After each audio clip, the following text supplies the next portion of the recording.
Good morning, everyone, and thank you for joining us today as part of our Dion Leadership webinar series. Today, we are talking on the topic of working with distressed leaders, and today I have our founder and CEO, Steve Dion, as well as our guest panelists, Chuck and Jennifer.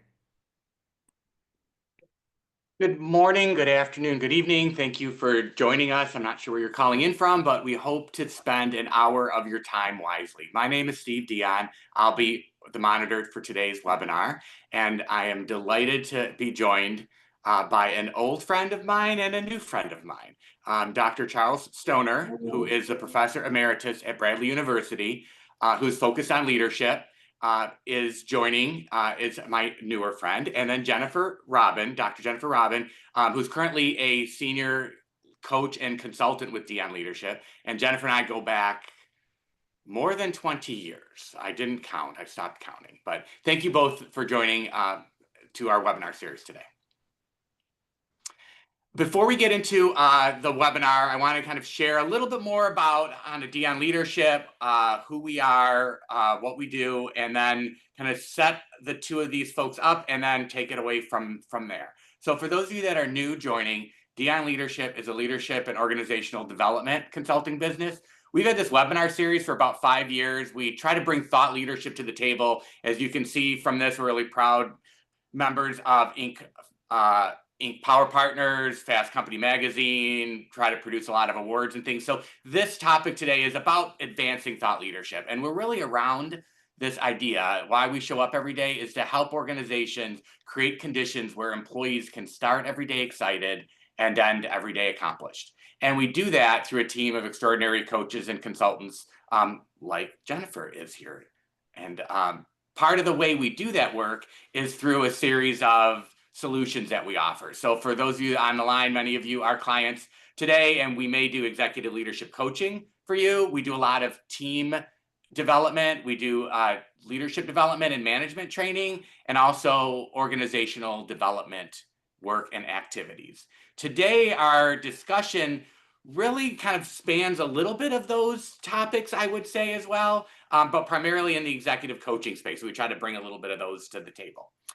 And our work is informed by the clients we work with. So this is a small list of some of the clients that we work with. You can see we tend to work with a lot of large organizations that have complex people problems, and that's where we show up really well.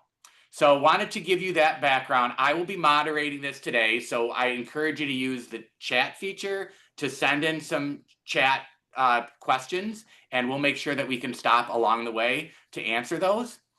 But before I turn it over to Jennifer and Chuck, I just wanted to share that the reason that I wanted to invite this topic to the table is the two of them recently wrote a book called Working with Distressed Physicians. And the two of them have known each other for, since 2001, I learned, and they both worked together at Bradley University. And they wrote their first book together in 2006. Both of them are accomplished authors, and you'll be hearing a little bit more about them and their background as we go through this today. But why I particularly appreciated bringing them onto this is that not only are they strong academic researchers, and the materials and the books that we're going to talk about today is definitely research-based, but they both bring with them a large amount of years of practical experience coaching leaders, facilitating workshops, being with our clients. As you'll hear from Jennifer, she'll hear about that in the work that she does with Dion Leadership, and Chuck does a lot of work in the healthcare space with healthcare leaders. And so I think you're going to have a really rich experience today, both on the academic side of what this work and this material means, but also very, very, very practical tools and I guess supporting materials. And particularly this book is around, it's a comprehensive guide to support leaders in working with other leaders who are having distressed behavioral challenges and issues. You may be saying, hey, I don't work in the healthcare industry. I see a slide about distressed physicians. And the webinar topic was called Working with Distressed Leaders. We're going to quickly make the connection, not a leap, the connection to distressed leaders and the research around working with physician leaders is not that different than working with leaders in any organization. If you have some smart leaders who are accomplished, are driven, who were first of their class, just like doctors are, if that could be your finance team, your IT team, a plant manager, a project leader, all of those folks share very similar conditions and situations. So we're going to work today to talk about how the work and the findings that they have found apply to leaders in any organization. So with that, again, I encourage you to prompt some questions in the chat, and I will turn it over to Jennifer. All right. Well, thank you, Steve. It's good to be with you and to all of you on the call today. And again, we wrote a book called Working with Distressed Physicians, but I think you'll find that a lot of our findings apply to many different sectors. And I thought we'd start by telling you a little bit of the origin story of the book. So as Steve mentioned, I've been coaching for about 25 years now, and a lot of my work has been in healthcare, so coaching clinical leaders.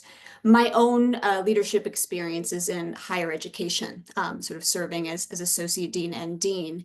And both of those, in addition to, we might add law, are sometimes called the professional sectors. And what characterizes professional sectors is that the frontline workers, so to speak, are people who have got advanced degrees, highly intelligent, highly driven, and so their leaders often come from their own ranks. And so, as you might imagine, that is a complex leadership environment and one that I have learned a little bit about how to navigate, certainly by working with my clients.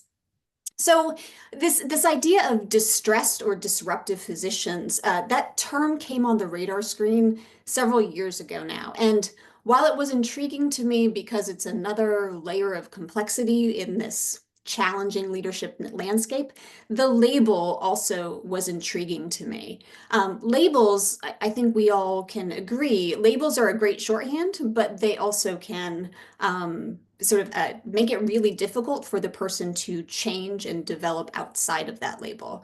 So this was the nature of some of the early conversations that Chuck and I had. And both of us have coached so-called distressed or disruptive physicians. We'll call them target physicians or target leaders throughout our talk today. But what we really found is we were coaching a lot more leaders who were trying to address disruptive behavior than sort of we were the people causing the disruptive behavior in the first place. So we set about the task of creating a resource for those leaders. And I'll turn over to Chuck to tell you a little bit about his entree into this topic and his part of the origin story.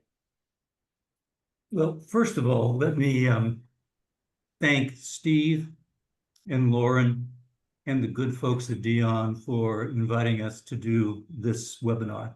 Really appreciate it. And of course, the opportunity to work with Jen is always exciting, and doing this book together and the facilitation that we've done has been really exciting. As Jen said, I think what happens is that we found that as we were coaching with people, this was sort of an untapped area.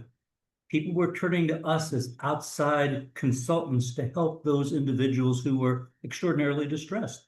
And our thought was there's probably a lot that could be done earlier before they get to the point of calling an outside consultant. So based upon the work that we had done, based upon a selected set of interviews that we did, and mostly based upon pretty extensive research, our book contains over 400 references. I think some of the best research available on working with distressed physicians. This gave us the opportunity to come together and put this into a book format. And I realize we're not going to do much except scratch the surface today, but we did want to give you a couple ideas to think about. So let me begin. I think organizational life, and especially for those in leader roles or in other complicated positions, it's really challenging, as Jen said. As I mentioned before, it's complicated, it's challenging. I always remember the person who told me, sometimes I just feel like I'm caught in the full court press of life. And I think that's what we're experiencing many times, and you're experiencing many times. One of the people that helped us with this book was a pediatric oncologist that I worked with. And if you just stop and think about that for a second, woman is probably about 40, extremely talented, a physician, pediatric physician. She's dealing with children, children with cancer, children with leukemias. She's dealing with families who are stressed and sometimes really angry. She's dealing with DCFS in many situations. And she's dealing with other professionals who have complicated lives, not just in the profession, but outside the profession. They often experience what researcher Roy Baumeister calls emotional depletion. They're in there working so hard and doing so much, and the stress levels are so high that the emotional reservoir just gets sort of worn down as the day proceeds. And I think what happens is people in those situations sometimes say things or do things they wish they could have a do-over on, but they don't. That's not what we're really talking about here, though. We're not talking about those one-offs. We're not talking about those occasional explosions that come because of emotional depletion. We're talking about behaviors that are chronic. We're talking about chronic disruptive behavior. And as you see from the definition, chronic disruptive behavior that negatively affects patient outcomes, performance metrics, team morale, and importantly, it affects the kind of culture we hope to build within our organizations. And that's why we're so concerned that we deal with these situations as positively and as constructively as we possibly can. Chuck, let me make a quick Walker connection too to what you just said. So I think that that pediatric oncologist example is an amazing one. For others that are on the call today, you could replace that with we're always bringing in new technology and managing a whole bunch of people and resources, and it's crazy. Or I'm flying around the world helping to, launch new projects. Or I'm working with customers that are big ticket deals, and I have these sales targets. Maybe not as, personally connected, but those are the types of things that I think HR and talent leaders or line leaders that are listening to us could say, let me watch for these leaders who are always have jobs that are bigger than, maybe the skin of themselves should handle. And it overflows to the disruptive behaviors we're about to unpack. Thanks, Steve. We realize too, and again, some nice research on this, that often these behaviors manifest in one of three ways. One, sometimes it's quite aggressive. Angry outbursts, verbal threats, very specific overt actions. One of my favorite ones was as I started to work with a physician who was distressed. One of the first things he told me was, I didn't really throw that scalpel at her. We didn't deny that he threw the scalpel, I guess, but he didn't throw it at her, is his point. So these are very aggressive actions. Sometimes, though, what we have, and not a fancy term, they're more passive aggressive. Derogatory comments may be one of the things. Or what we found in our research, one of the most damning sort of passive aggressive behaviors is the use of sarcasm, the rolling of the eyes, which do largely a role of diminishing the people that you're working with and the people around you. And it's sometimes, of course, the behaviors are more passive. Passive things like chronically being late for meetings, not getting your chart notes done in an appropriate time so billing can take place, or in other situations, not carrying through and doing your part of a project in a timely way so that others can proceed with that project. We see all three of those, but typically when we're talking about the distressed individual, it's one and two that become the issues. The very aggressive behaviors or the sarcastic, passive aggressive behaviors. Now, I want to point out one thing, and I think this is important to keep in mind. The research on physicians suggests that only about 5% of the total physician base falls into this distressed category. That's interesting. It's an important point to keep in mind. It seems like it's much larger because that 5% can do so much damage and can create such a noxious environment that it's still, we have to deal with that. So Jen, given that, I think I'll turn back to you if that's okay.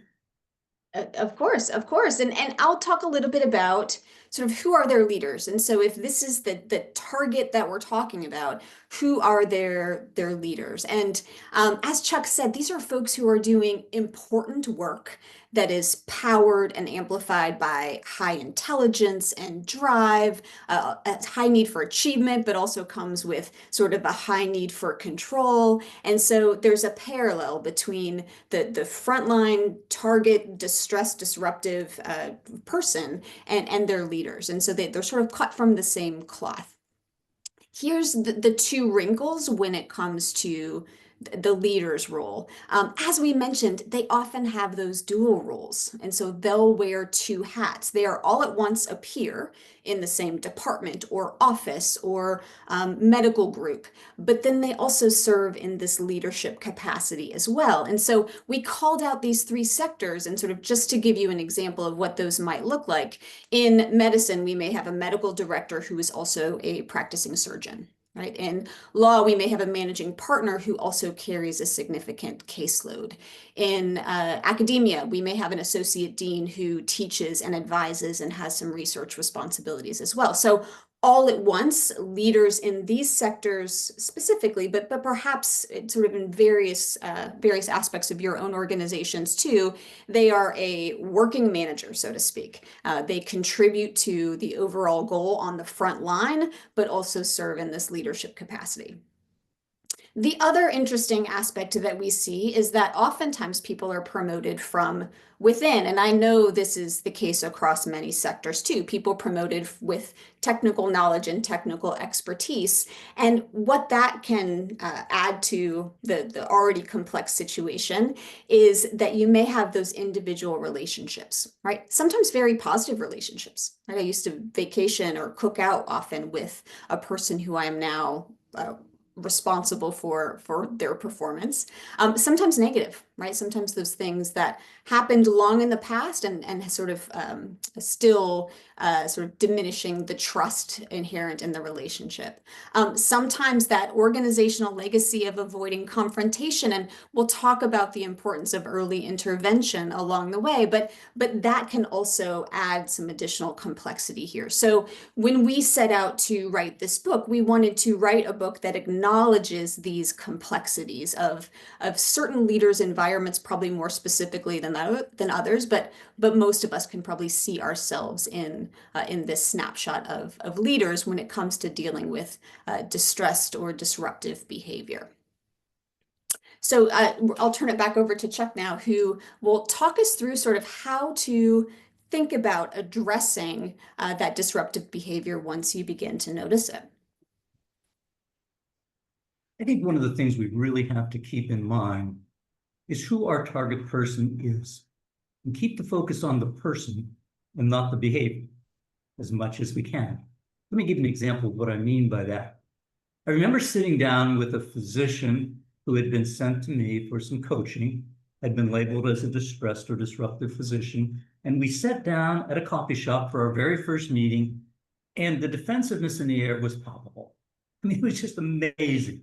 And he sits there quite stoic and quite defensive, and the first thing he says to me is, "I am not a disruptive physician."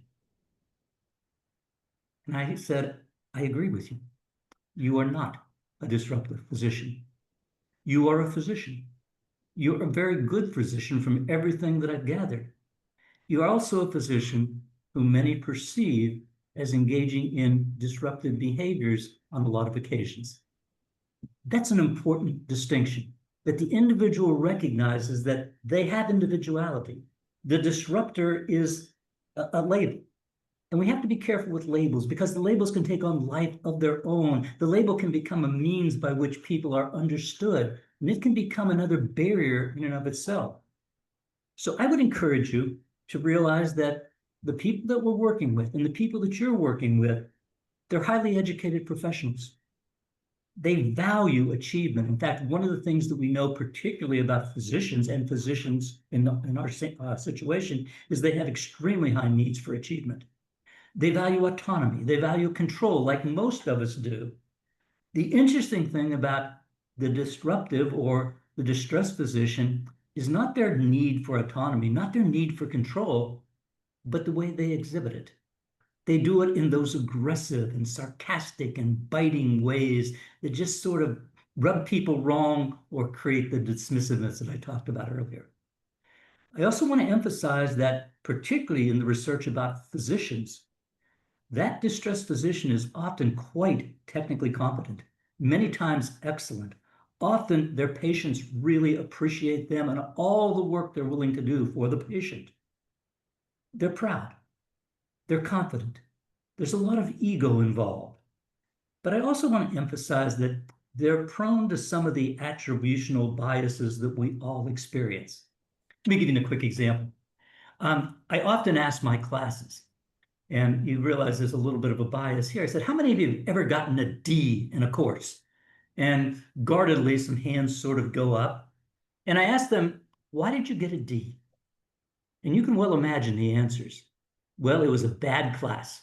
The teacher was terrible. It was at 7:30 in the morning, and I don't function at 7:30 in the morning. In other words, the attributions for their failure were due to external factors. By the same token, I asked the same class, how many of you ever got an A in a class? More hands shoot up. Why? And they say, I worked really hard. I liked the material and I did all the readings and all the study. I'm just really smart, whatever it might be. The attributions for their successes tend to be more internal. In attribution theory, we refer to these things as self-serving biases and fundamental attribution errors. But I want you to keep that in mind. In all likelihood, the individual that you're dealing with is going to attribute their successes internally, and they're likely to attribute those disruptions, those distress behaviors, chronic as they might be, they're likely to attribute those externally. Had too much work to do. The other people weren't pulling their weight. We didn't have the resources we needed. That's why they contend they got upset.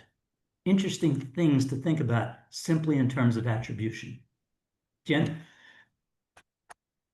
Yeah, and so all of this is sort of context for intervening, and intervening sounds like a sort of a very sort of sophisticated process with documentation, but we'll make the case that the first intervention is probably quite natural, sort of in the day to day, but the important part is to intervene early. So, excuse me, two things I'll say, two messages that we hit over and over in the book. The first one is about, excuse me, is about labels, as we talked about in the very beginning. And so we sort of make the point that you need to take care with that label, because while it might serve as a shorthand and a category that involves a certain performance improvement plan in your organization, that label can be very hard to overcome when it comes to development, right? So that's message one. Message two is intervene early. And oftentimes there's an organizational legacy of sort of not intervening, letting things go. Of course, none of us really want to jump in early because it's not going to be a fun conversation. And so we encourage leaders to overcome that and at least shine a light on it, put it out there so we can start to address it. And we recommend that for a few reasons. So the first couple here on the slide have to do with your team. And so even if you sort of the addressing the person one-on-one feels like I can put that off a little bit, the team is watching. And so making sure that the team can see that something is being done here. And we don't recommend sort of talking really openly about those confidential HR issues, but addressing things early, you'll want to make sure that the team sort of has an understanding that this is being handled. The other thing is sort of a caution is that the first time that you learn about it is probably not the first time that it has happened. So that culture, that legacy of hoping that things go away, that idea that Chuck mentioned in his opening story, sometimes we all have bad days. And so it's easy to write that first one off as a bad day. That may happen a few times before it arrives on your desk. And so once it does, you'll want to make sure that you address it in some way. The second couple have to do with the target, in our case, target physician, but target person in your environments as well. Intervening early means that that label can't take hold, right? So let's just address it, and then we don't have people talking about the disruptive or distress physician or whatever label grows up in your own environments. It sort of short circuits that process. And the other reason is that it may be a self-awareness issue. And so that idea that, this will take care of itself, it has a much better chance of taking care of itself if you bring some self-awareness to it for the target person. Once they understand what is happening and its impact, they may in fact sort of take it on themselves. They may not, and we'll talk about what happens if that's not the case, but intervening early allows you the opportunity to do that. The last piece is really about you as the leader. And we have coached many leaders who our coaching meeting is about a crisis situation where the disruptive or distressed behavior has hit a fever pitch and things need to be addressed and changed now. And sometimes that's a really jarring hat change, right? So you may have been leading a group of peers and things may have been going relatively well, except for this issue that you've been sort of putting to the side. All at once, that issue that you've been putting to the side now becomes important. You have to switch hats really quickly and step into that role of a leader and a person who's responsible for the performance of your team. And so intervening early allows you time to lean into that space, to determine what some of your triggers might be, sort of what goes well for you in those conversations, what doesn't go so well for you, so you can start to hone those skills if and when it becomes a more urgent situation that needs to be addressed immediately. So again, like message one, take care with labels because they can make it more difficult down the line. And message number two, big message number two, is intervene early. And so And there's a great Chuck, comment in the chat that I wanted yeah, to say sure. out loud to the group because I thought this is a great analogy. That someone said that someone gave them this quote and it helped them kind of think about this, that avoiding a difficult but necessary conversation gains interest like a bad credit card you signed up for in college. Yeah. And you think about how this is going to compound upon itself over time when we don't do these in the organization. We see this all the time, and I know you see it regularly in executive coaching when we set up a coaching assignment and someone says, we say, what feedback has this person received to get them into coaching, and the perception that everybody has about they're great technically, but they just have these other things. And sadly, sometimes it's like nothing. We've never shared that with them over the years. And so we're doing them a disservice. The other comment here was, this notion of just being curious helps you to maybe engage in a conversation where the leader's just like, I feel like I need to have all the answers first before I want to engage. So interjecting curiosity into something you observed may make it feel less dramatic, as you mentioned, of just putting on this hat of like, I'm writing you up because I saw this behavior. Yeah. Both of those are great comments. And I think that one thing we talk about a lot in coaching and we've tried to weave into this book too is some of the language around that curiosity. So asking things like, this really doesn't seem like you. Is there something else going on? Or is there something in the environment that is triggering this for you? That can lead to a really rich conversation that certainly brings some self-awareness, but also may shine a light on some of those environmental things that need to be changed as well. So sometimes it's a matter of getting the language right and having those phrases in your back pocket for when you do need to step in and intervene, or at least ask that powerful question. Chuck. Yeah. Well, these next two slides really get into the meat of our intervention approach. And we wanted to start with this first message. It may seem kind of plain. It may seem like, well, of course we understand this, but Jennifer and I, and we really emphasize in the book, we feel that this first message has an oversized chance of really making a difference. I know we have a number of human resource managers and professionals on the call. And one of the things that you know is that as soon as we tell somebody, I need to give you some feedback, that's all, I need to give you some feedback, there's almost this automatic defensiveness that goes up. We can measure it. We can measure it physiologically, but also emotionally, there's a level of arousal that comes. That's important to keep in mind. This person we're sitting with is coming in a defensive posture with aroused emotions and probably some other physiological factors going on. And so I think what we have to try to do is understand that and set a tone that builds a kind of a base of comfort and safety. We believe that the way we do this is, number one, to start with affirmation. Now, that may seem a little counterintuitive. We have somebody here that we're bringing in and talking with because of something that's been disruptive, but let's start with affirmation. What we do here is we say to somebody, look, I know you're a good physician.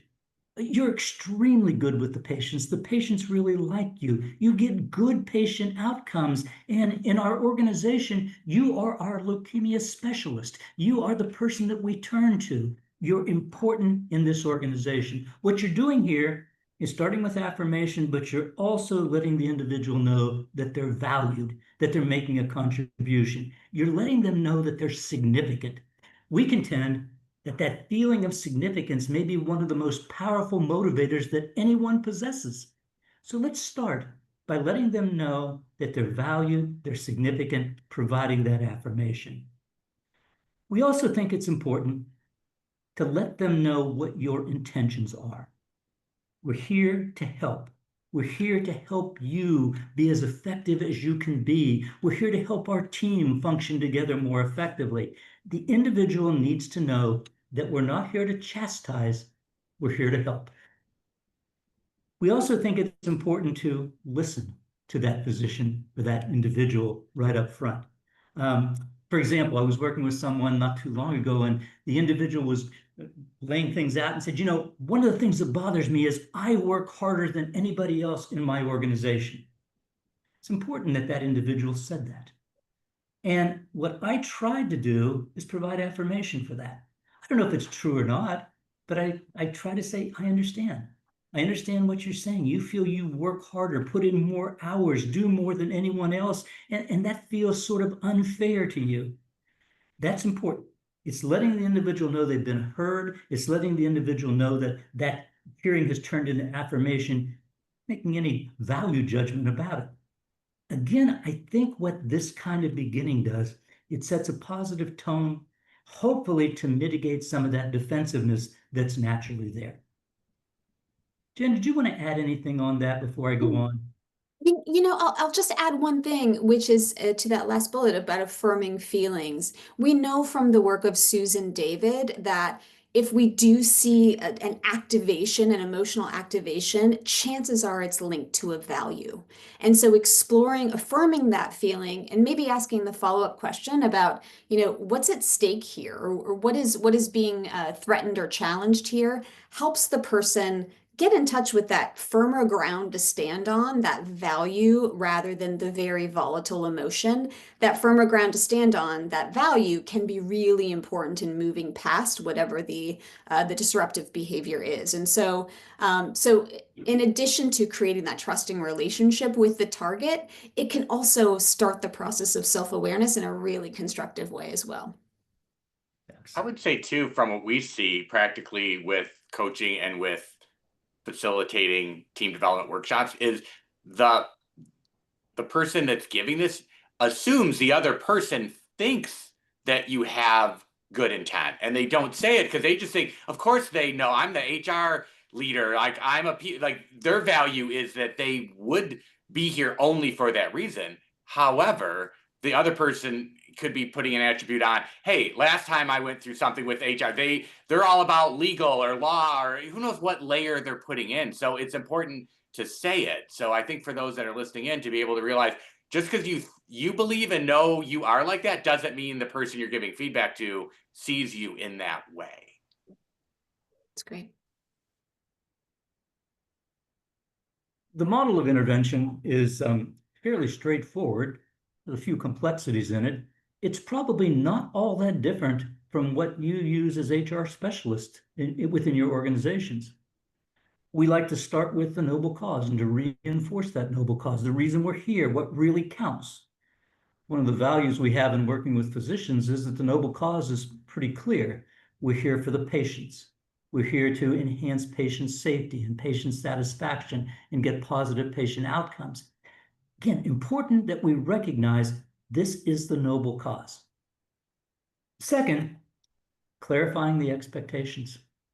I was working just the other day with a surgeon, cardiac surgeon, in fact, and his notion was that when I'm in the operating room, there cannot be distractions or disruptions. And if a nurse or a technician is having troubles, it cannot be allowed to come through because of the significance of the noble cause. So having very clear expectations about what is acceptable and what is not acceptable, it's pretty important, and it's pretty important to enumerate those so that the individual that we're working with understands. I'd take some time then to let those sink in. But I would also in that process be sure that we explain why those expectations are so important. If we do this, we build a better team. If we do this, we're more likely to catch mistakes before they become problematic. Explaining with great clarity not only what those expectations are, but why they're so important. Much of what we do is built upon a gap approach. I want the individual that we're working with to see the gaps between their expectation, between our expectations and the behaviors that are being exhibited. If I have evidence to go with that, I share that as much as I can. Sometimes we have very direct and concrete evidence, sometimes we don't. But I want to help that individual get to the point where they can say, I understand the expectation, I can see that there's a gap, and understand that that gap has to be closed. I always tell people that if you can get an individual to that point, the bulk of your work, the bulk of the game here is really well in hand. One of the difficulties we encounter, and I know this is going to make so much sense to those of you listening, is that the people that we work with often try to deflect or blunt us from creating that expectation of gap. And they do it in one of two ways. They use emotion or they use excuses. And when we work with difficult, disruptive, distressed people, I often find that they are masters of excuses, and they are often masters of using emotion to, again, deflect and bring about the things that they want. I think all we can really do when the excuses arrive or when the emotion arises is let that play out and go back to the expectations and the gap that has to be resolved. I think it's also important then that we engage with the parties as co-actors. I don't want to create a set of changes. I want to work with the other individual, and hopefully they'll take the lead in creating what those changes might be. If I can't accept those changes, I have to let them know. But we are, and I love the term, we are co-actors in creating the changes. I want to be sure that we circle back, be sure there's clear understanding of where we are and define what the next steps are. I want to hear that in their words. Sometimes I find that as leaders, we're pretty clear in our minds about what we've decided and what we've established and what the individual is going to do. I want to hear it from them. I want to be sure that they understand what those next steps are.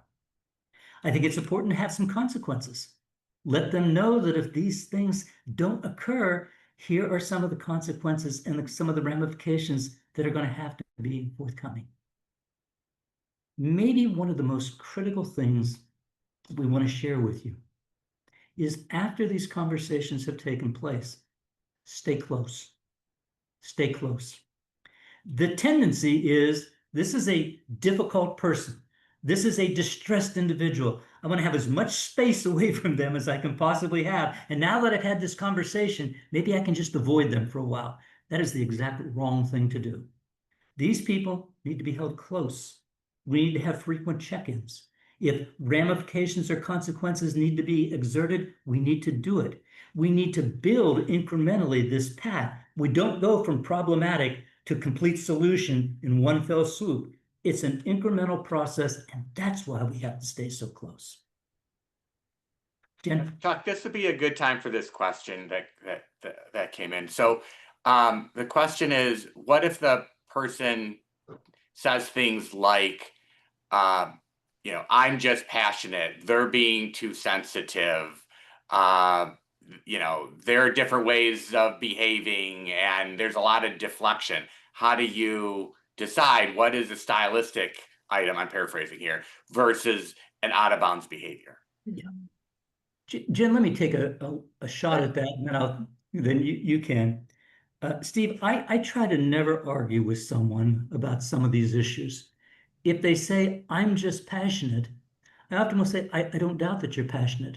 And I don't doubt that that passion is part of, why you're able to do the things you do and accomplish what you do. What I can tell you is that that behavior is seen by others in a different way. And try to make them aware of that. This is the way it's coming across. This is the impact that it's having on other people. That's the way I try to come at that. Mhm. Yeah, and my thought was very similar to that. Is that sort of again using curiosity, and so getting at, well, let's talk more about that passion. What are you passionate about? Is it patient care? Is it outcomes? Is it the patient experience? And then sort of it sets us up for the next round of questions, which is, can you see how the way that you approach the team may work against some of those patient outcomes, those patient experiences? And so helping people to understand that it may be that their passion is the part that we want to hang on to, but we also don't want to turn up the volume so high and bring in some negative behaviors to that that may produce the exact opposite of what they're hoping to experience.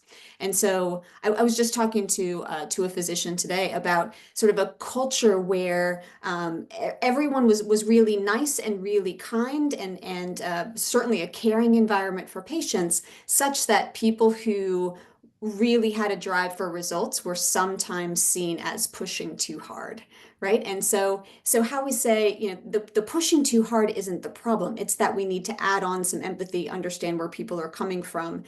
Let's hang on to that positive characteristic, or in your example, the passion, but figure out how we can mitigate that somehow or augment that somehow to really drive at what it is we're hoping to achieve.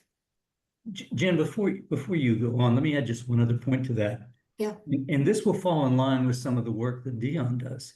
One of the things that the research is pretty clear about, particularly in terms of distressed or disruptive physicians, is they have very low levels of emotional self-awareness. So I don't doubt that they see themselves in a very unique way than other people do.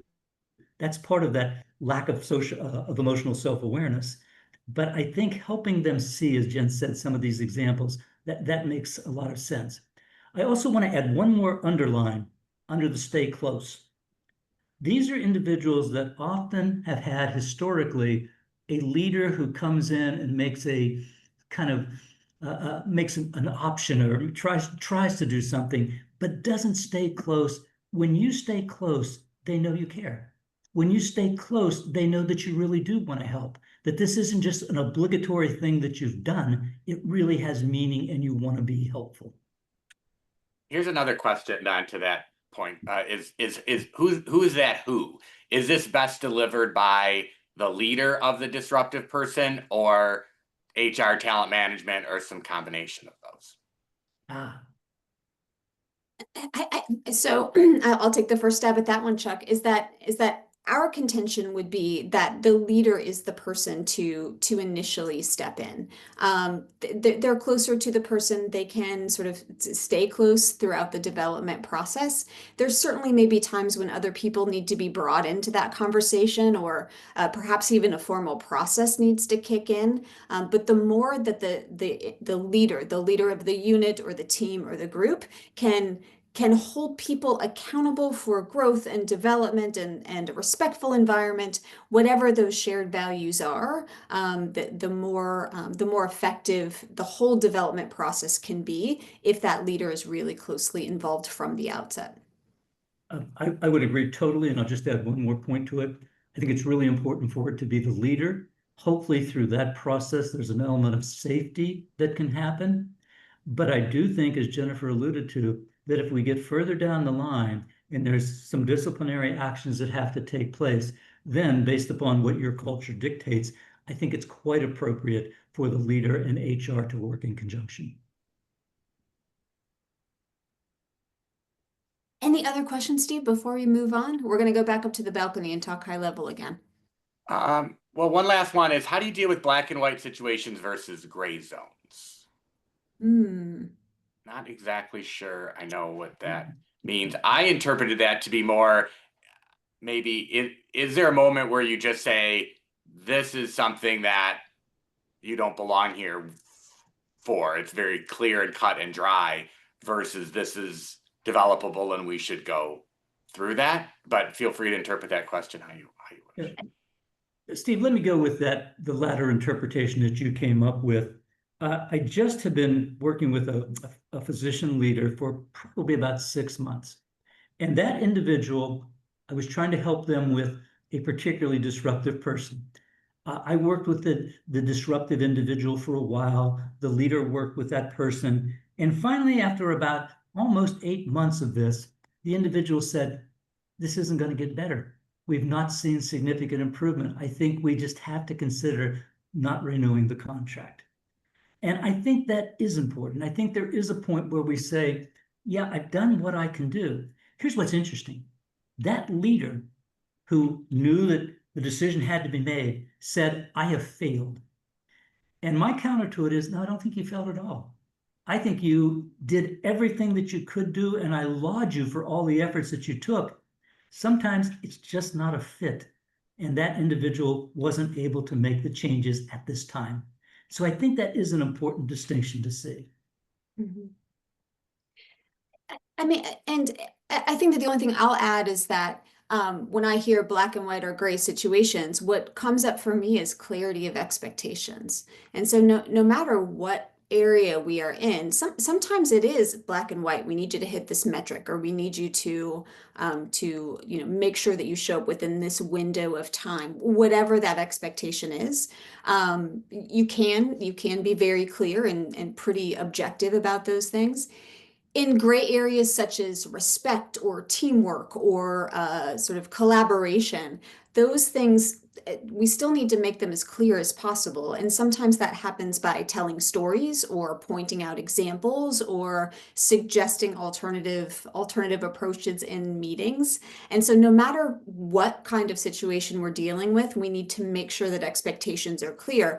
Ideally before we are in the situation of feedback meetings and interventions, but sometimes this is an opportunity to reinforce those, if not establish those to begin with. So if black and white is, say, a condition of employment or a true policy violation, versus gray is a performance issue, do you run this process different? Does it look different if it is, behavior that is, egregious to some, I'm not trying to come up with something, you can only take $100 from a vendor, and you took 500 and went to a game, and you're not supposed to do that, and you signed it and you did it, and that turned into whatever, or we were out doing, carousing things that are clearly, obviously, like a write-up, versus in the throes of day-to-day work, you get a little emotional, and that causes people not to provide you feedback. Maybe those would be kind of examples of the two. Yeah. I think, go ahead, Chuck. Well, I was going to say, one way to conceive of this might be to realize that when we're talking about individuals who are exhibiting some problematic behavior, it usually shows up on one of two dimensions. It's either a performance issue, or it's an interpersonal or behavioral issue. And I would contend, Steve, as you do, if it's a performance issue, we usually have data. We usually have some metrics that we can go to. And so we have something that we can turn to. Actually, those become a little easier to deal with because we do have some clarity of what needs to be done. The other one, the interpersonal, the people that just don't work and play well with others, that's a lot more difficult, but it's a lot more problematic in many cases. Many of the individuals that Jen and I work with, particularly in the physician field, fall into that category that we call talented but disruptive, or talented and distressed. They're really, really good in performance, but they just interact in such a way that they create a difficult or problematic environment for other people. And so there, I think we still have to address it, but it's much, much more complicated. And I think we just have to spend a little bit more time with that. Mhm. Okay, we'll stop with the questions. I have one or two of my own, but I will wait to make sure that we get through all of your prepared remarks.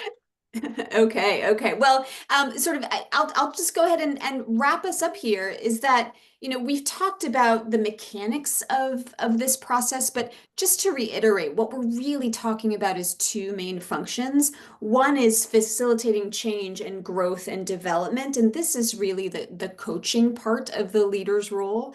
And we're certainly not expecting every manager to become ICF certified coaches, but we can rely upon some of those coaching competencies when it comes to these conversations.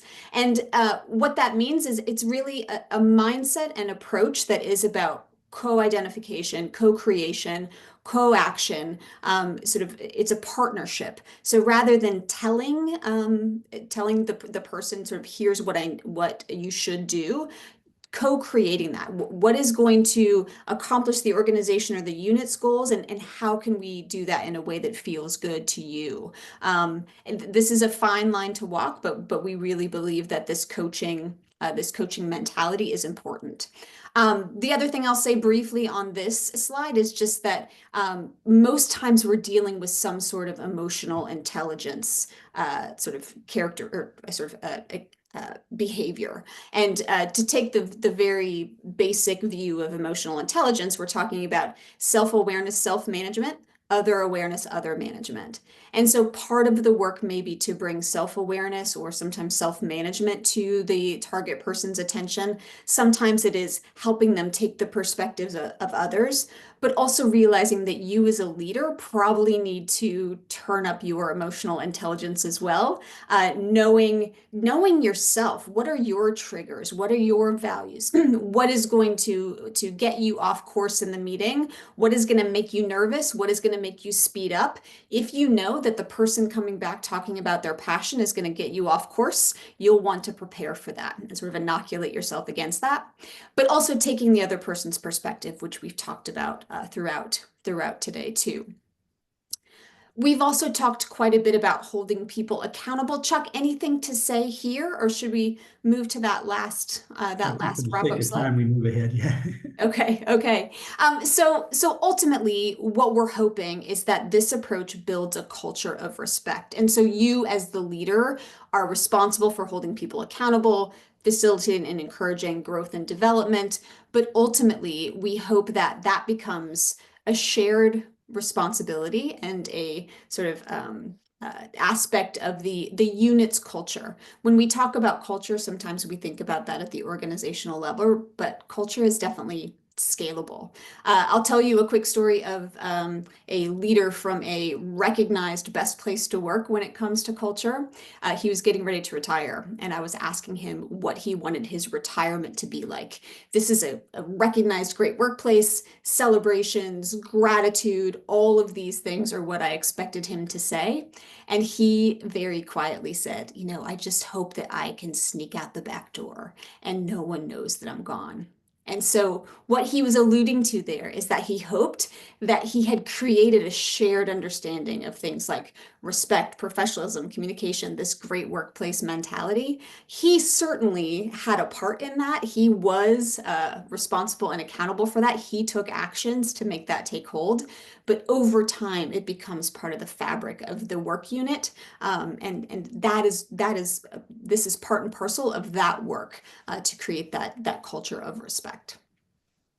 So, as Chuck said, we just sort of scratched the surface here. But Steve, what other questions are out there in our last couple minutes? Yeah, two questions. One is how or should you address people's natural shame or kind of immediate feelings of I guess shame was the word that came up in when you are having these conversations. Yeah. I mean, I think the first thing that comes up for me is, part of our role is to normalize whatever it is that comes up. And so in that case, if I'm thinking about a leader who may be experiencing shame, of course you are. Like if you would have known or understood this impact, you would have addressed it sooner, but we're here now. And so how can we move forward on a different path? Maybe some different behaviors, but also if there's some repair that needs to be done to those relationships, maybe if that's wrapped up in the shame, sort of addressing that too. So I think that emotions, when they're hot, so to speak, that's not a great place to action plan from, to move forward from, to sort of co-create from. And so we need to make sure that those emotions are addressed and processed before we can take really meaningful and a sustainable action. I would also suggest that one of the reasons we begin by providing affirmation and value and letting the individual know how significant they are is that when those feelings or emotions of shame may arise, they're within a context. And we can help the individual understand that we understand that you're feeling like this. But keep in mind, we've already established that you bring great value to this organization. You are a significant part of what we do. You can do some wonderful, and you do some wonderful things. This is an aspect that we can talk about as we move ahead. But I think getting that context, it puts the shame in a, like Jennifer said, a more natural emotional realm. And we have 3 more minutes left. So the last question I had here, and since I'm dealing with some well-researched, well-thought-of academicians here, what about folks from a neurodivergent perspective? There's a lot of talk more recently, which I think is wonderful, positioning or platforming things like the people that are on the autistic spectrum and how their behavioral cues might be. How do you kind of manage or think about somebody who may be on an autism spectrum or other neurodivergent behaviors in working through this process? Mm-hmm. Jen, do you want me to take a shot first? And that could be a whole webinar possibly too, but it could be a I'll whole tee that webinar up for maybe a whole future webinar. I was like, that's a big question for 3 minutes, but I know I should ask that. but Chuck, give it a go.